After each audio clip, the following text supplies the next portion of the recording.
All right. Welcome to the Unfazed, Unedited podcast, where we provide commentary on complicated topics in an uncomplicated format. I'm Dr. Shaunna Payne Gold, and I go by she, her, hers pronouns. And Lisa, I feel like we should like brush our shoulders off and be like, Huh. we have 250 episodes underneath our belt Yeah, and we're still going. That's what mine is mind blowing for me is that we're still going past the 250. But how are you, Dr. Lisa? doing good. We're melting here in Colorado. Another 100-degree day, so fun My goodness. times. My goodness. So it's a small flex and brag that it's only 86 here right now. Um, hmm we had 90 something, but then we had the smoke from the wildfire situation. The AQI was ridiculous. It's down to about 50 now as far as the AQI, but at the height of it, it was like, 272, and you couldn't see the top of the Washington Monument. So it was pretty bad. Mm. Pretty bad. Yeah, I mean, I watched the World Cup final yesterday, and they had some Yeah. views of the stadium with New York City in the background, and it looked very, very hazy. Oh yes. Oh yeah. Yeah. Yeah. If you weren't coughing, your eyes were burning, and hmm then I think right before that, if my timeline is correct, there was some flooding in New York. So people trying to, get back and forth to the airport and so forth, it just was impossible. And then, of course, restricted airspace because you know who wanted to go to the freaking game, Yep. which, you know, never caring about how it affects other people's lives.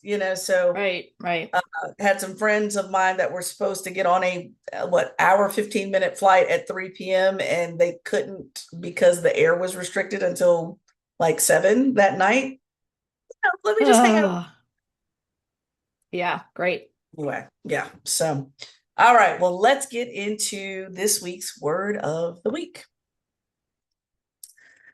Oh, so Dr. Lisa, usually we don't make it a huge priority to connect our phases with the word of the week. If it does, that's great. But if it doesn't, it's all good. We're trying to expand our vocabulary, lexicon, all of our frameworks that we use for this type of work. So this one does directly connect to one of our phases. And the word of the week or the phrase false cognates, or it's also included or listed as false friends.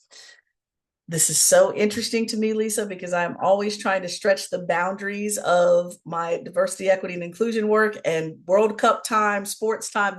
This was a prime time to do it, right? False cognates are words that look or sound similar in two different languages, and I would suggest two different cultures, but have entirely different meanings. And so there's a lot of them, Lisa. Some of them are slurs, some of them are not, but it's something Yeah. that we just don't stop and think about unless you happen to be a person that speaks more than one language or is a polyglot of some form. You're just not going to think about it. And so, for those of you all who are like me, the lesser educated of most linguistically, have exposure to some languages and studied abroad and so forth, but mostly we're over here with American English. All right, let me give an example of this. This would be in that moment when you would hear the word negro in Spanish, for example, which is the color black. But we know that the word means a group of people or has meant a group of people, sometimes in a Yeah. derogatory way in American English, hmm right? That's one example. False cognates. It sounds the same, but it lands differently. Another kind of cool example from just pop culture in general, I remember going back and watching some of those videos of Will Smith doing his, movie junkets all over the world, but specifically in the UK, where he's referring to himself, Will Smith, Willard Smith, as, quote, Big Willie, which would land differently. Lisa, you can help us, which would land differently in the UK than it would in most places, but definitely different from how it would land in American English. He's referencing himself. His intention is to highlight his movie and him starring in this movie in a press tour. And I'm not clear whether he fully understood until that moment what that would mean in another environment or culture, right? And so they may or may not be controversial terms, but it could go anywhere from just questionable terms to controversial Mm-hmm. to actual ethnic slurs or offensive phrases Mm-hmm. that are used to describe folks or to describe situations. And when you are not a polyglot or you only speak one language, you may not get that. And so the intention is one place, but the impact is somewhere else. Sometimes, Lisa, to the point of literally being a jailable offense, a prosecutorial offense. It literally can get to that place in another country and you don't know that. And so, Lisa, I'm just handing this over to you because I'm imagining now the wheels are turning and you probably have some examples in your mind, but you see where I'm going here, where it's a false cognate. It's not what you think it is. Mm-hmm. Mm-hmm. Yeah, and I think that's especially true with English and the ways that people speak English around the world. I have lots that I could use, but I'm not going to share them now, certainly. But I think it's also just makes clear how isolated or insular we are, not just the United States, but each country doesn't, we don't take the time to think about what do these words mean, even though they're spelled the same, but do they have the same meaning in the other place? And so we just assume it's always the same, and that assumption comes from this kind of insularity. So that's really an interesting thing when we about exposure. And it's not that you have to travel to get that exposure. You can read books, you can go on the internet, right? You could host a foreign student. I mean, there's lots of things that you could do if traveling is not available to you. So it is funny, and I've definitely been there and been caught in a funny situation before. But yeah, it's good to know. Good one. Good phrase. Yeah, absolutely. So false cognates, or I love the alternative to this, false friends. We think they go together, but they actually do not, depending on the setting. Right. All right. So let's get into phase one. All right. So, Dr. Lisa, I feel like it's, incumbent upon me to say that everyone watches women's sports. Let me just say that first.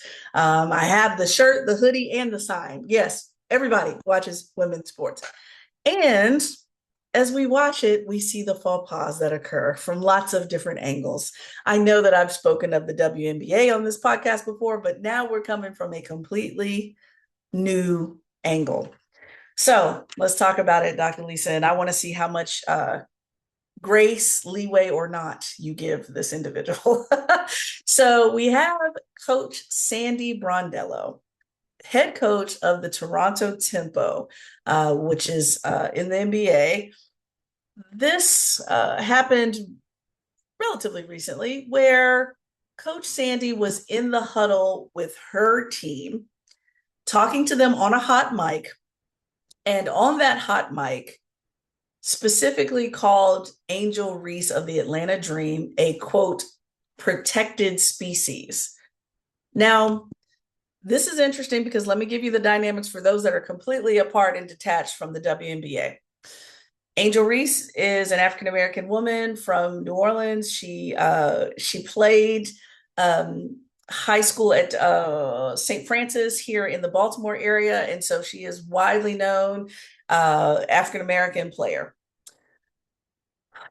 Coach Sandy Brondello, a white woman who is from Australia, former professional basketball player. She's been a coach.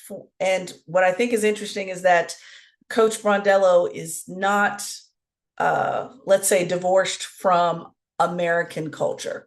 She's been embedded in American culture for quite a bit of time. So Brondello was obviously a professional in Australia, but again, when we think about the WNBA, it's primarily American teams there. So you're around American teams quite a bit. You're around African American players quite a bit. You're around lots of different types of players all the time. And so, being from Australia, I'm given a big, huge question mark for an excuse for not being aware of certain things. But let me give you a little more detail on this. So coach said what she said. The WNBA suspended coach for one game. And this was during a game between Toronto Tempo and Atlanta Dream, where the Dream won 112 to 92. And Angel responded via X, posting on X saying, in bold letters, "Are we surprised?" Question mark, tagging Coach Brondello in that tweet or post, and then put a clown face emoji beside the statement. Well, after that, Coach Brondello issued an apology. The apology, as far as the language of the apology, actually is pretty strong. And I critique apologies all the time. And I felt like the language of it was strong. It didn't sound like, Chat GPT spit it out. It didn't really sound like any communications org spit it out.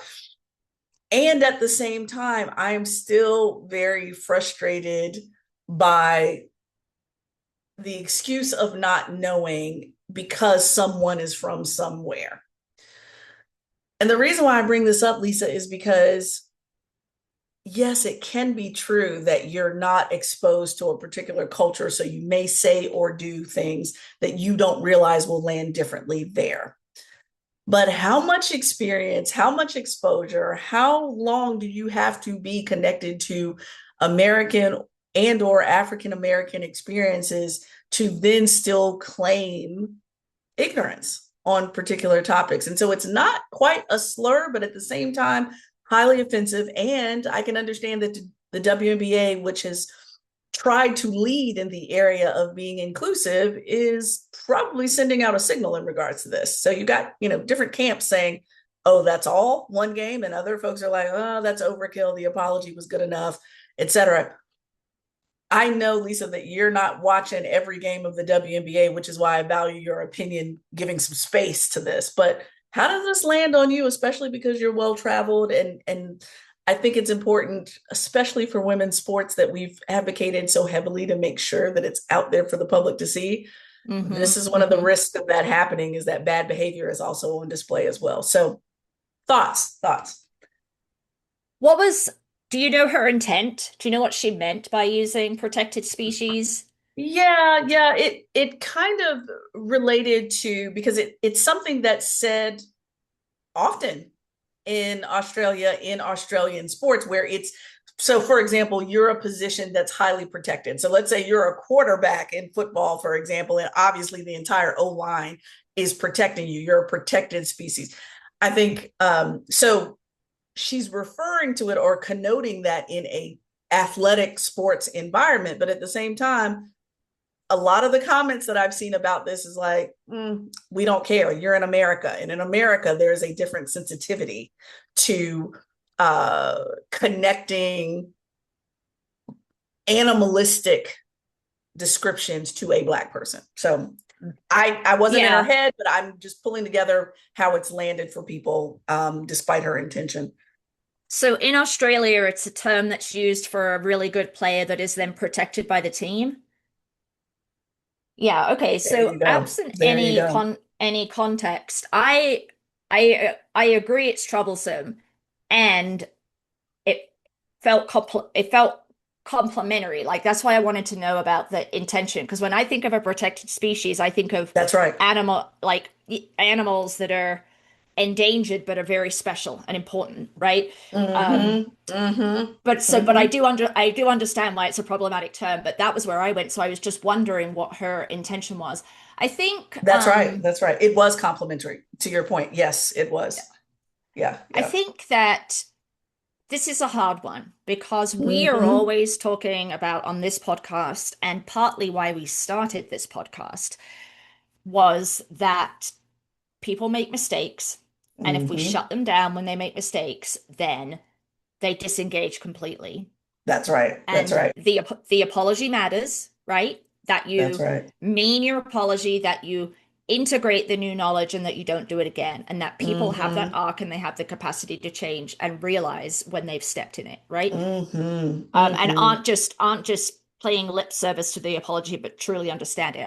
And it sounds like her apology was good, but whether or not she truly understands it, I don't know. But Right. um, Right. so on the one hand, I feel like She's from another country. She's white, so she doesn't understand the depth of this, right? Even if she's been Mhm. here for several years.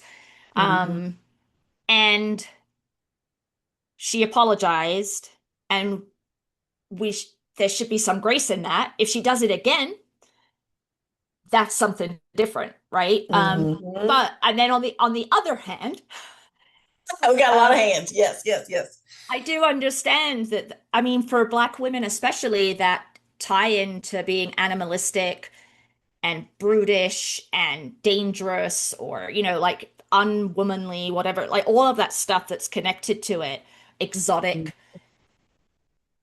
I'm trying to think if I knew that coming over here in my 20s, if I was aware of that. I don't know if I was, but then I was coming over here fresh, so I almost certainly learned it when I was over here. And she Right. has played over here, right? And she has lived here. And she's worked with many, many African American and Black women.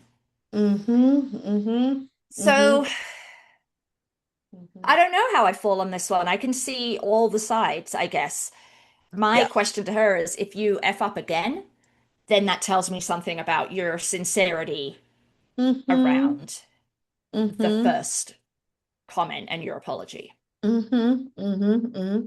Well, and it's, what I think is fascinating about all of it, and I posted about it, some things, and just trying to think out loud about this whole situation is how long, well, let me take a step back. How do you know whether someone is knowledgeable or not? Because that's different from should be knowledgeable or not. And once one is knowledgeable or not, is the what's more important here? Because the intention, yeah, we want to think about that, but the harm is something different. The harm clearly was communicated by Angel's post around, here we go again. Like, it's not a surprise. Yes, it's harmful, but yet still not a surprise. Um, and so, even if I extended just an ounce of grace, even sitting here as a Black person, I'm thinking to myself, oh, I know I probably would go a lot of different places in the world and say some things that are probably offensive or harmful to other people simply out of ignorance and not knowing, not out of intention. Yet I still have to be held accountable for that because I'm not in my world, I'm in their world.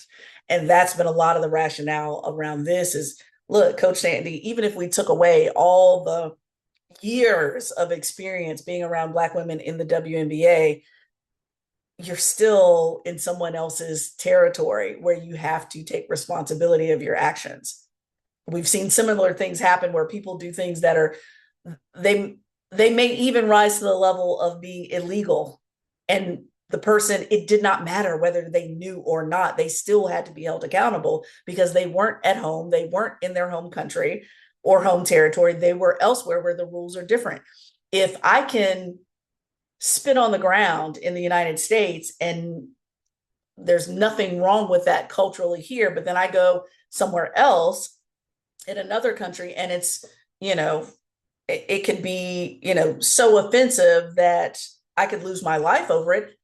They have a right to that because that's their laws, regardless of if I knew that or not. And so I think it's unfortunately, Lisa, to your point, most countries don't give the space that we do on this podcast to learn and do differently moving forward. They don't.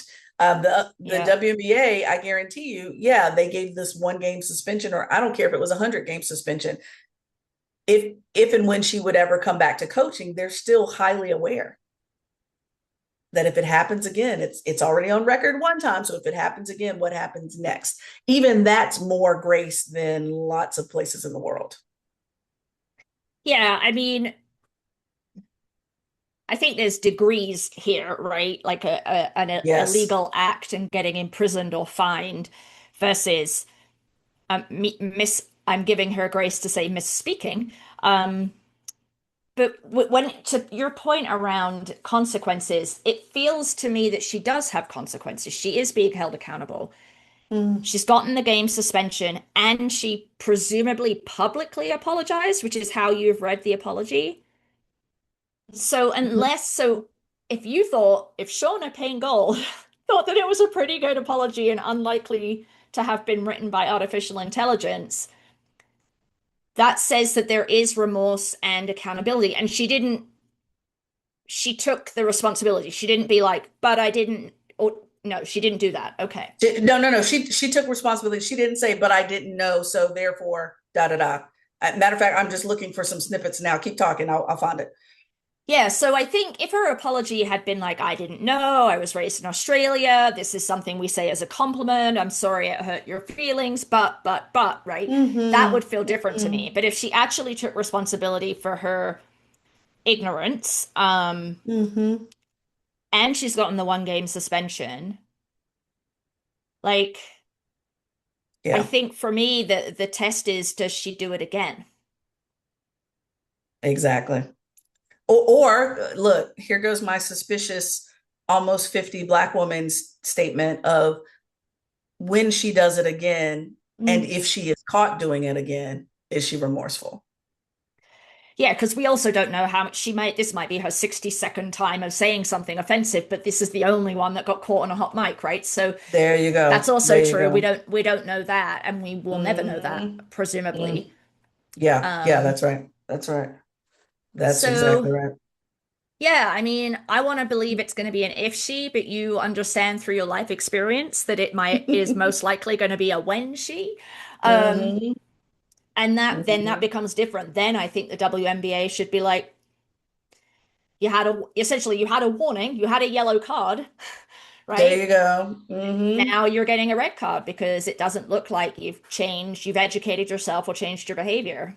There you go. There you go. So here's this is this is the brief. It wasn't a long-winded apology, so I feel like I can read it. Posted on X by Coach Hmm. Brondello. Angel, I'm sorry. Last night, in the emotion of the moment after another player's injury, I used a phrase that I shouldn't have used, and I take full responsibility for that. My frustration was with the officiating, but my words unfairly put the focus on you. Usually, I'd be aware of, but this time it was no, no, no, no. I could use this as an excuse. I know who it really affected. And so with that, Hmm. I'm like, okay, it wasn't long-winded. There's less words for misinterpretation. I'm like, okay, here we go. And it's public. It has, at this point, at the time of this recording, it has 2.3 million views. Mm. And let's see. Yeah, quite a few million replies as well. So there you Well, have it. and we don't know whether she and Angel have already had a conversation off the record, right? Mm-hmm. Well, I don't know if that occurred, but I know that Angel did accept the apology afterwards and thanked the WNBA for accountability around it, and now Hmm. wants to move on. Well, and Yeah. and I think even for that, that's one of the safest and best answers that Angel can give, because we know Angel has been targeted so much in this contrapuntal action between her and white Caitlin Clark. Yeah, she doesn't have much of a choice because if she were to say it's not good enough, then she would be accused of being unforgiving, angry black woman, etc., etc., etc. So Despite yes, I agree. Angel Reese doesn't have countless much of a times. choice. Yeah. That's right. Doesn't have much of a choice. And despite this being one of countless times that things have been said that were extremely, what's the best way to say it, Lisa? Eyebrow raising, Hmm. that, it may not have been a slur, but it's like, what the F did you just say to a Black woman in the United States of America? This is one of those things to add to the list. Yeah. Yeah, and I think it just underscores not just the international confusion around language, but just language in general, right? Like Mm-hmm. understanding Yeah. historical context and how things have evolved and they have hidden meanings and hidden harm sometimes if you're unaware of it. Yeah. Mm-hmm. Mm-hmm. Mm-hmm. I continue to use it all the time. I'm just like, you know, similar to some of the decisions that Justice Roberts has made and some other things that we brought in on this podcast before. This statement makes a huge difference when we stop acting like such statements occur in a vacuum, because it Hmm. doesn't Hmm. occur in a vacuum. Even if they'd said it, you know it's not in a vacuum, if it was said in Australia, it's certainly not here in the United States. It's just a matter of what context it's spoken in, and this one is a volatile one. The United States is a volatile one for several reasons. Mm-hmm. Yeah. So Yeah. yeah, but anyway, I'm glad the apology was issued. I'm yet again going to remind folks that very similar to Coach Brondello's situation, uh, said something that was harmful to an individual, and at least when it was brought to her attention, she did not shy away from accountability, did not shy away from an apology, immediately went to an apology, and is suspended for that game and will return back hopefully with a different mindset on things. But this was a learned and bought lesson. Mm-hmm. You had to buy Mm-hmm. it with a game. Yeah. And I, even as I'm speaking as an imperfect human being, I'm okay with making that payment if Yeah. that's something that I need to learn and grow from. So, Yeah. Yeah. yep. Agreed. Yeah. All right, on to phase two. Okay, so this actually does tie into the first phase, although it was not intentionally done that way.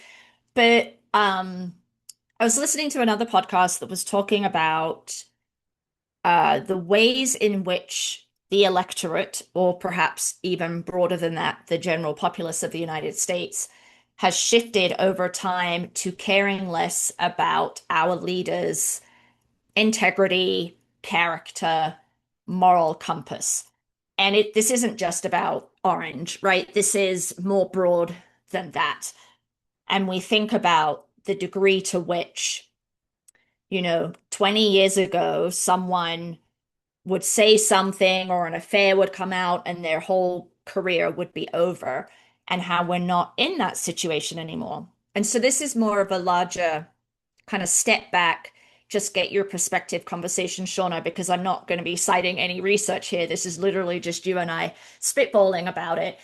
We did talk about Graham Plattner on the show a month or two ago, and obviously he has since dropped out of the main race because additional allegations came out that he had raped a ex-girlfriend, and now they're scrambling to find a replacement. And then we have Ken Paxton in Texas, who I've also mentioned before, who is just, whew, not many good words can describe this man, but he was still voted in.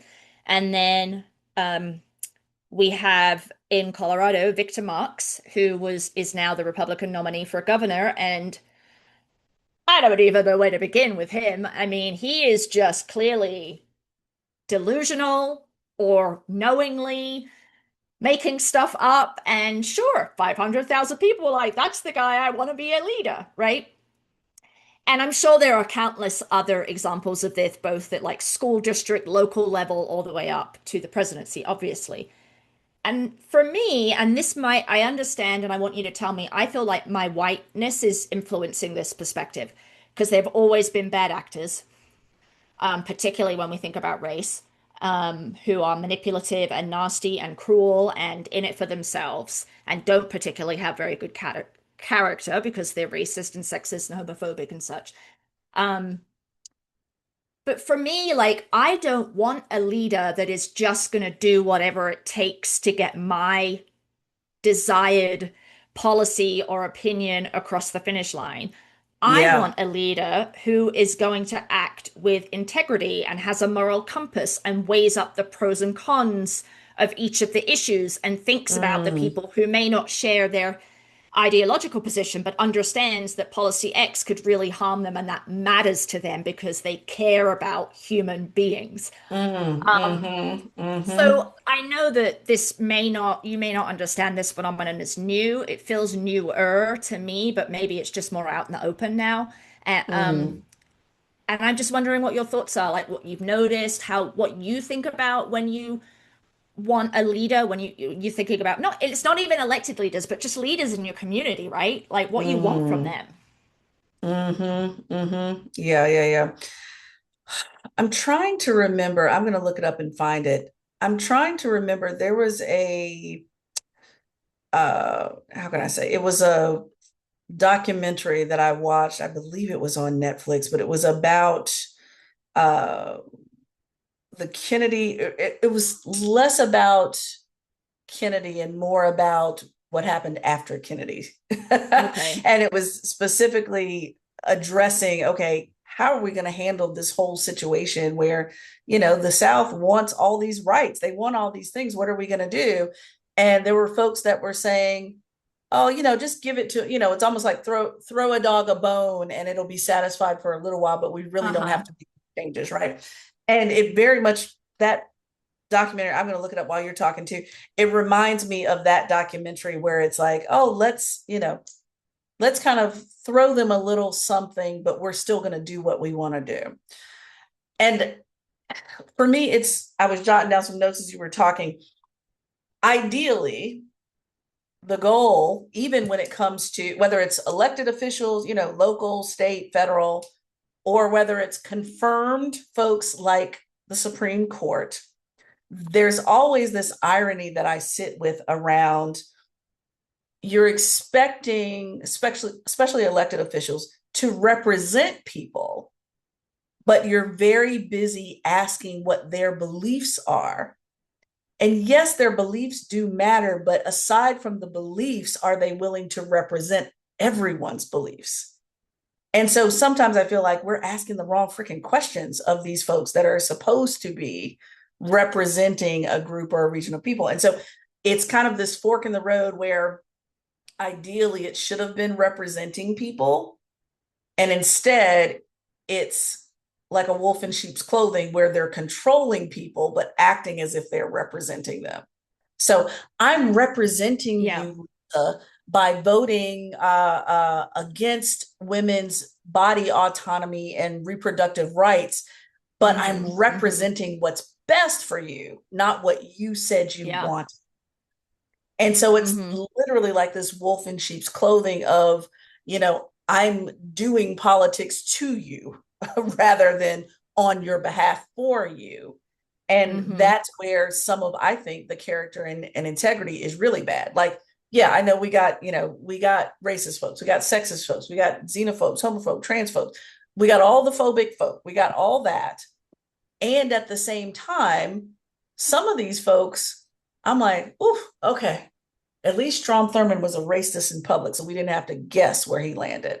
The dangerous ones are Right. the ones that lack even that to me has a eyedropper of integrity in it because he never acted like Black folks were on his level or that certain folks should be Mm. equally represented. He never acted differently from what he thought. And I feel like now Mm-hmm. we got a lot of people that have kind of transitioned from, similar to that movie I was mentioning before, that the integrity is, I'm a racist, sexist, homophobe, xenophobe in sheep's clothing, acting like I'm here for the people, right? Right. Versus, nope, I'm xenophobic and I don't want y'all here.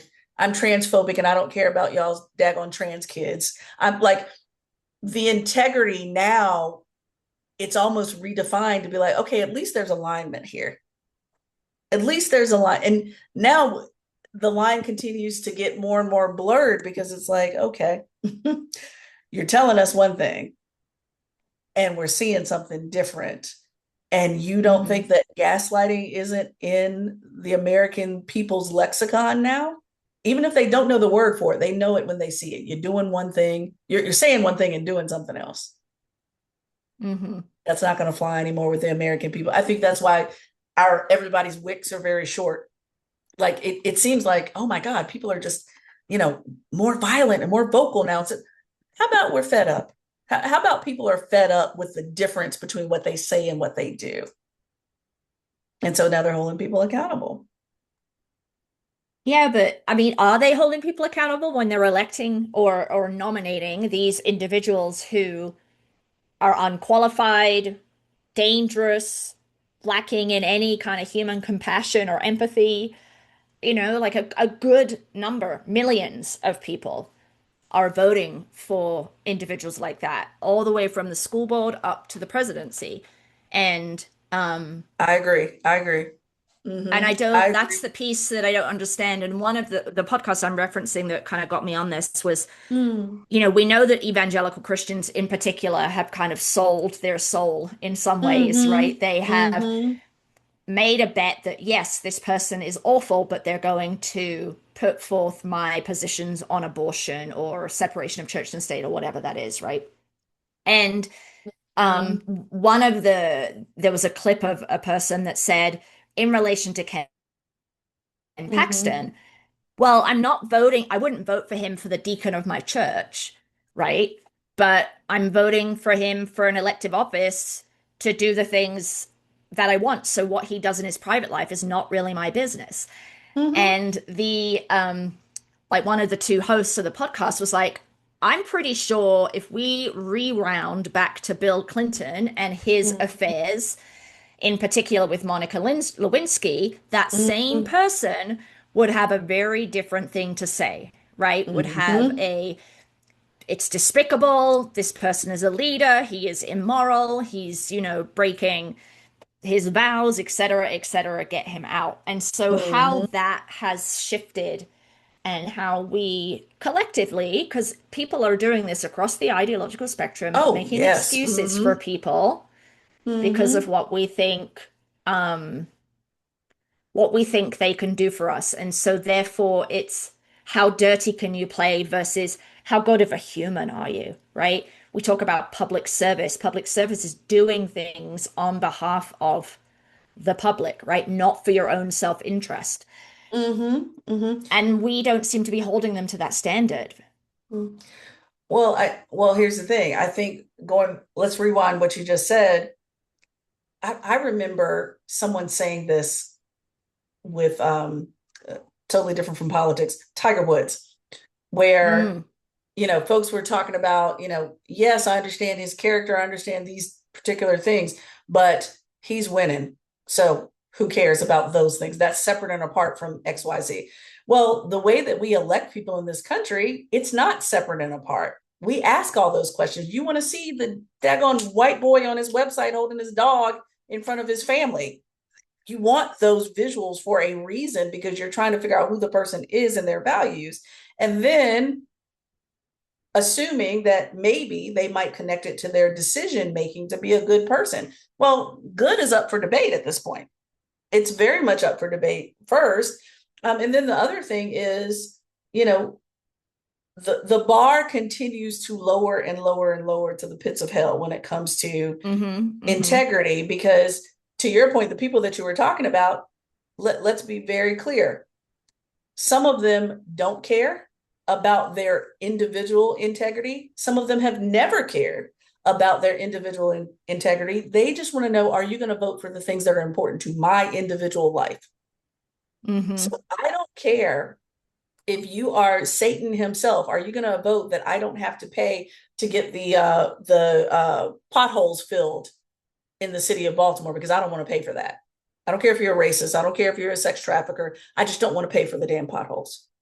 There's some people that really think that myopically when it Yeah, comes to yeah. those that represent them. And so, I think the accountability, the late seated accountability piece is, yeah, they're a bad person. They said they were going to vote for certain things and they didn't. And now I'm pissed off because it directly affects my life.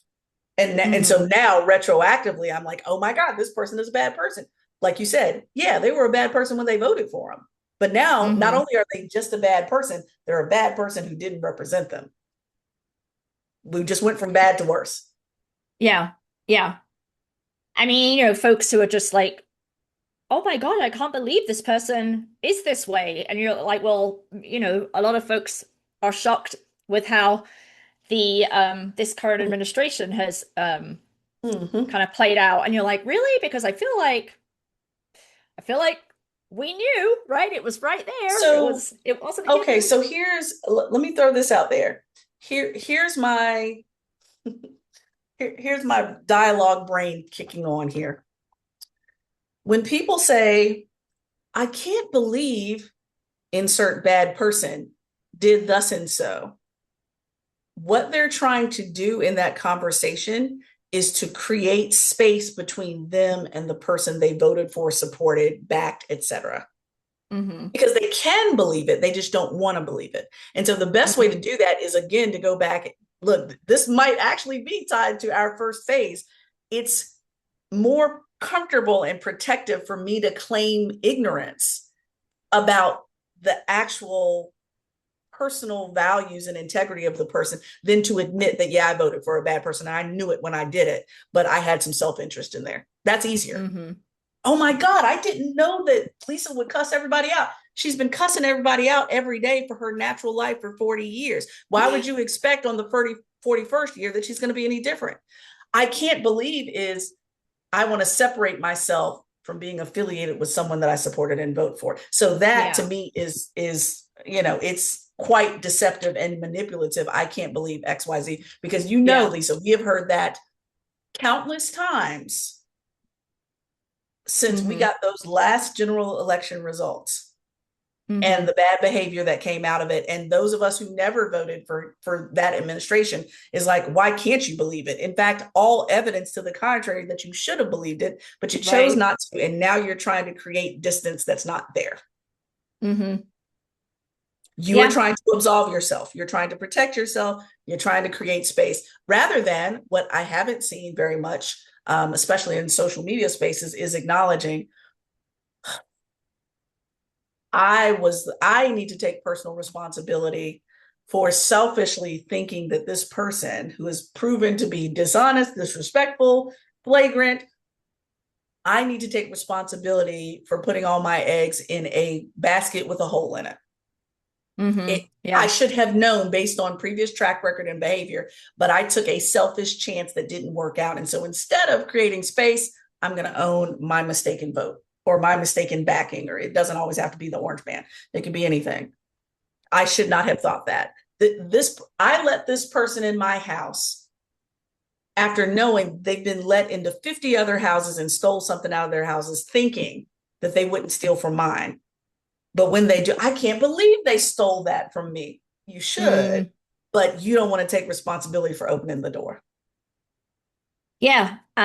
But I think there is a rise in people who are comfortable with, yes, I voted for this person and I know he is a shitty human being or she is a shitty human being, but they will do the things that I want them to do. Like that deception is still there, exactly what you said. I 100% agree. And my concern is that even the pretense is being thrown out of the window, and we just have stopped asking more of our leaders, whether that's sports personalities, elected leaders, Mm-hmm. teachers, right? Like Mm-hmm. we are just, our standards have just become so corroded that I feel like, Mm-hmm. Agreed. Agreed. yeah, and I guess I don't Agreed. know where it's going, and it just worries me that character just seems to matter so little now.